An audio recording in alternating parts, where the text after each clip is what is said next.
16 সাল থেকে করে আসছি কি, যারা সিনেমার পিছনে কাজ করে, যারা নাটকের পিছনে কাজ করে, একটা সুপারস্টারকে তৈরি করতে যারা যারা কাজ করে, আমরা সবাইকে সমন্বয় করে এই অ্যাওয়ার্ড অনুষ্ঠানটা আমরা তৈরি করি 2016 সাল থেকে। তারই ধারাবাহিকতা সেজন্য এখানে একজন ফটোগ্রাফার অ্যাওয়ার্ড পায়, একজন বিনোদন সাংবাদিক অ্যাওয়ার্ড পায়, একজন আপনার মেকআপ আর্টিস্ট অ্যাওয়ার্ড পায়, একজন ফ্যাশন ডিজাইনার অ্যাওয়ার্ড পায়, একজন ডান্স কোরিওগ্রাফার অ্যাওয়ার্ড পায়, একজন নিউজ প্রেজেন্টার অ্যাওয়ার্ড পায়। সেই জন্যই আমাদের এতগুলো মিলিয়ে আমাদের 27 জন আপাতত এখন আমাদের লিস্ট অন্তর্ভুক্ত। শুধু যে নায়ক নায়িকা গায়ক গায়িকা ওরা না, ওদের সাথে যারা সহযোগী সবাই মিলে আমরা এই প্রোগ্রামটা বৈশিষ্ট্য। প্রশ্ন করি যে আমি একটু হলের ব্যাপারে প্রশ্ন করবো।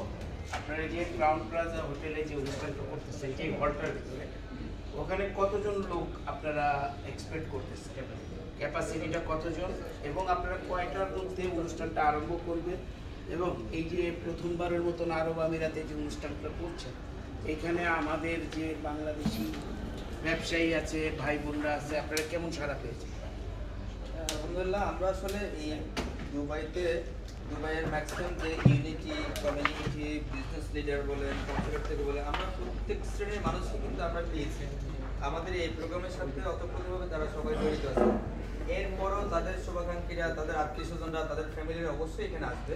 ওভাবে কথা হচ্ছে, আমাদের প্রোগ্রামের আসন সংখ্যা হচ্ছে 600 মানুষ, সর্বোচ্চ 600 মানুষ। আমরা এখানে 100%কে ভিআইপিরা আওতাভুক্ত করছি, আর 500%কে আমরা একটা সিলভার যেটা বলে ওভাবে করে আমরা আলাদা করেছি। আর এখানে আমাদের টিম ম্যানেজমেন্ট যারা আছে, আপনার সাংবাদিক ভাইরা যারা আছে, এবং আমাদের অর্গানাইজেশনে যারা আছে, আমরা সবাই ডেলিগেট হিসেবে আমরা মানে কাউন্ট করেছি।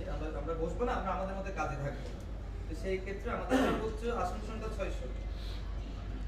তো এখানে যারা আসবে তাদের জন্য কি কোনো পানি বা অন্য কিছু ব্যবস্থা করছে?